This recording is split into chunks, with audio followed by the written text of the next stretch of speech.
Bienvenue à une nouvelle leçon du cours pour programmeurs Java intitulée Les approfondissements. Alors, durant cette leçon-là, on va essayer d'approfondir ce qu'on a vu durant les deux dernières leçons, à savoir tout ce qui est orienté objet, donc la politique orientée objet, ainsi que les objets, la définition d'une classe. Alors, avant de voir le menu, on va essayer de revoir encore ce que c'est une classe, ce que c'est qu'un objet, ce que c'est qu'aussi l'orientation objet. Alors, en principe, la programmation, les nouvelles techniques de sont des programmations qui sont orientées objet. C'est-à-dire que vous avez la possibilité de pouvoir créer une classe, un petit programme. C'est une procédure que vous avez avec votre programme, d'autres anciens programmes. Et en créant cette classe, vous avez la possibilité de pouvoir implémenter au niveau de n'importe quelle sorte de programme. Ça peut être aussi au niveau de Java, ou ça peut être aussi au niveau d'HTML sous forme d'applet ou XML, ou au niveau de programmation. Du fait que vous avez d'utiliser une machine virtuelle, donc vous avez la possibilité d'implémenter n'importe quelle classe. Ce qu'on appelle l'orientation objet. Alors maintenant, une classe c'est quoi? Une classe, si vous voulez, c'est un programme qui contient des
un appel de fonction avec passage de paramétrage. C'est ça l'avantage, bien sûr, de votre orienté objet.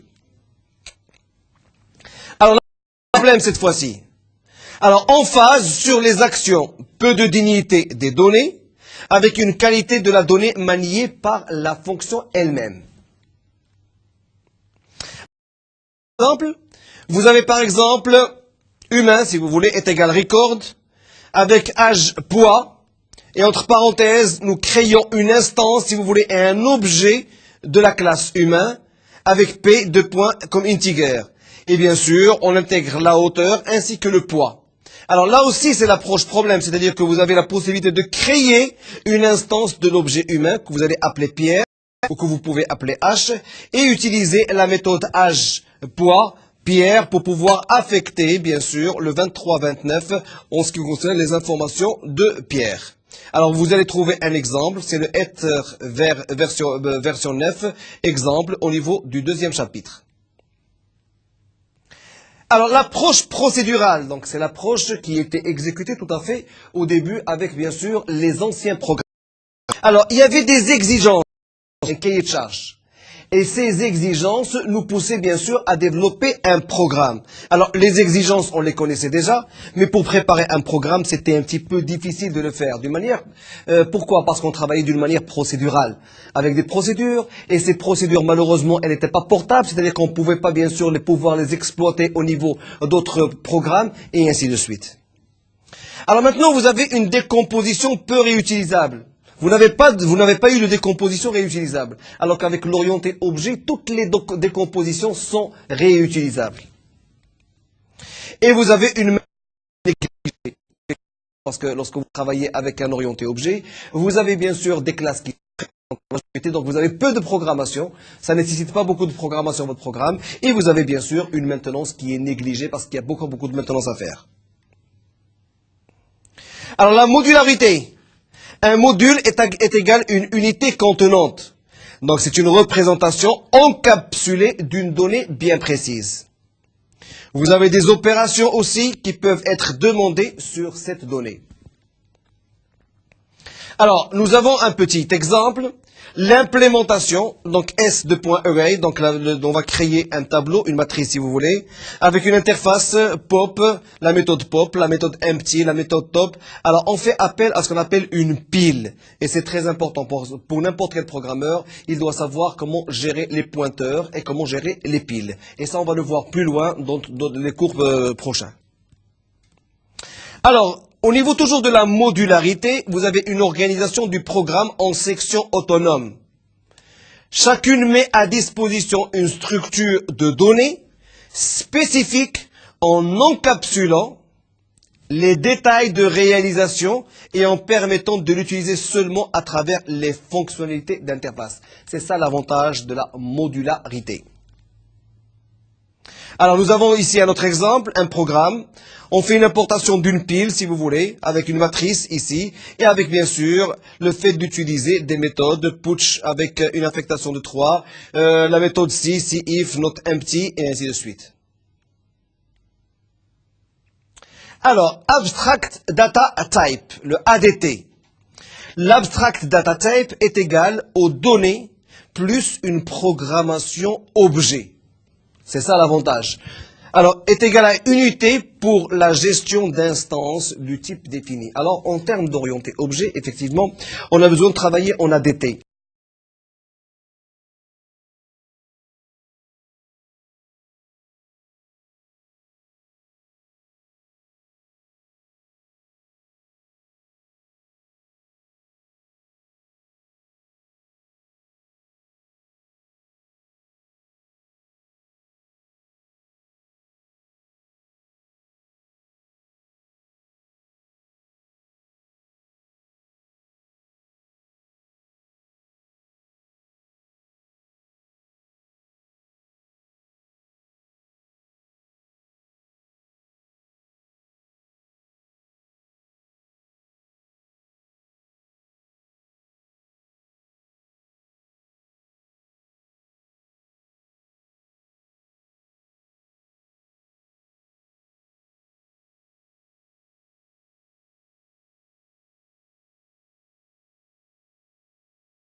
sûr tester à la scène de la programmation, sur la scène de la programmation.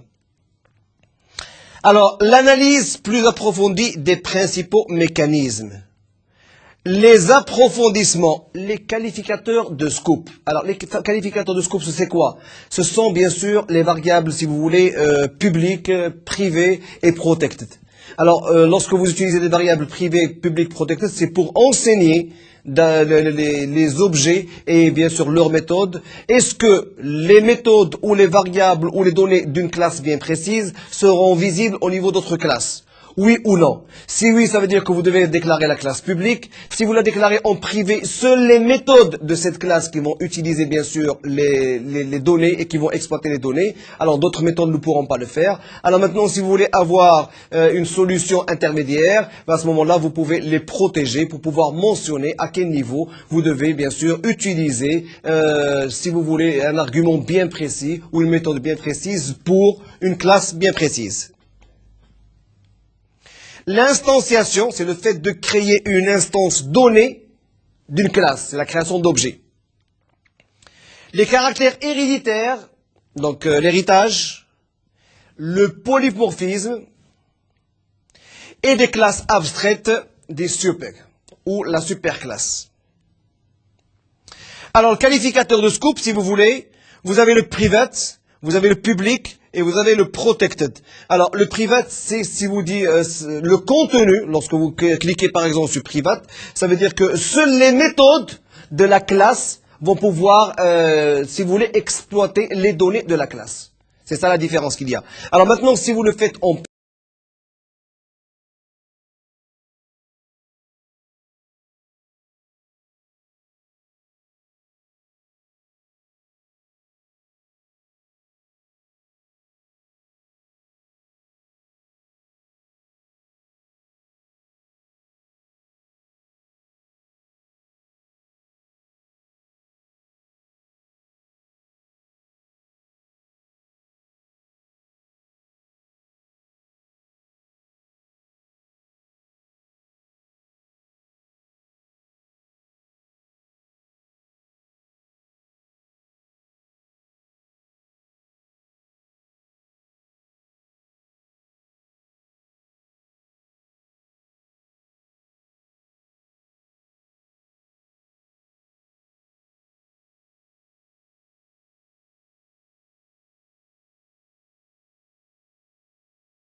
très important. Une instance d'une classe reste un objet. Mais une instance, lorsque vous demandez une nouvelle instance, ça veut dire que vous demandez une réservation en mémoire de toutes les informations contenues au niveau de la classe, à savoir les données, les emplacements pour les variables, ainsi que les emplacements pour les méthodes qui vont bien sûr attaquer les variables.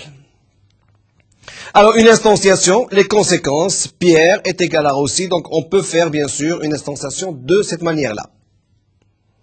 Alors, Pierre est égal à Rossi, donc automatiquement toutes les informations de la classe, si vous voulez, de l'objet Pierre, seront imputées à l'objet, si vous voulez, Rossi. C'est ce qu'on appelle le dangling.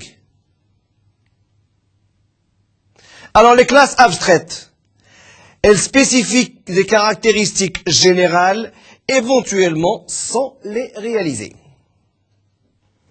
Elle n'est pas instanciée. On ne peut pas créer une instance d'une classe abstraite. Impossible de le faire. Les sous-classes étendent et réalisent selon le besoin et sont instanciées. Les sous-classes sont tous ou toutes instanciées. Alors vous avez par exemple la classe véhicule et vous avez une sous-classe auto. Donc automatiquement, vous pouvez créer une instance de la sous-classe auto qui veut dire que vous créez une instance de la classe véhicule aussi.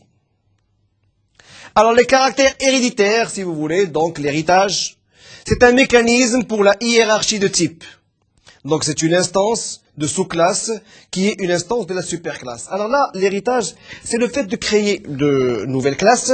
Et alors ces nouvelles classes basées sur des classes déjà existantes. Alors lorsque vous héritez d'une classe, alors automatiquement vous réutilisez toutes les méthodes et champs et vous ajoutez aussi de nouvelles méthodes et de champs spécifiques à la classe que vous venez de créer. Alors vous avez un mécanisme d'implémentation avec une certaine réutilisation d'une classe en l'entendant. Alors, ajout d'attributs et redéfinition. Lorsque vous héritez d'une classe bien précise, ça veut dire que vous héritez de toutes les informations contenues au niveau de la classe. Mais vous avez la possibilité de pouvoir ajouter d'autres attributs ou de pouvoir redéfinir d'autres méthodes au niveau, bien sûr, de l'objet lui-même. Alors, effacement et renomination, vous avez aussi la possibilité de le faire lorsque vous utilisez, bien sûr, des classes héréditaires, avec des singles, des multiples et, bien sûr, un héritage. Alors, vous avez par exemple véhicule, avec bien sûr les éléments volant, moteur, vitesse, bouge et ainsi de suite, la méthode bouge. Vous avez le vétère qui est bien sûr les roues, avec changement des roues. Le flottant, le coque bouge. Amphibie et ainsi de suite. Alors tout ça, bien sûr, ce sont la classe, la superclasse si vous voulez, avec des sous-classes, avec la création, bien sûr, d'instances de sous-classes, tout en changeant ou modifiant, bien sûr, les méthodes ainsi que les variables pour pouvoir les adapter à ce que vous voulez utiliser au juste au niveau de votre programme. Alors les caractères héréditaires, vous avez le strict inheritance, c'est-à-dire que, si vous voulez, l'héritage strict. Alors, c'est une compatibilité, alors comportementale. C'est le principe de substituabilité ou de substitution, si vous voulez. Pourquoi? Parce que le fait de créer, si vous voulez, une instance d'une classe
exemple une méthode au niveau de la classe humain. Vous pouvez créer une deuxième méthode au niveau de la classe humain, soit avec Human Conchi si vous voulez. Et là, vous allez écrire toutes les informations concernant le programme. Alors les super, c'est une référence à la superclasse employée dans le code d'une sous-classe. Et on va voir un exemple concret au niveau de l'exemple 10. Vous avez par exemple agriculteur. Alors, public void description. Et vous ouvrez bien sûr et vous esquivez super.description pour faire allusion à la méthode description de la superclasse.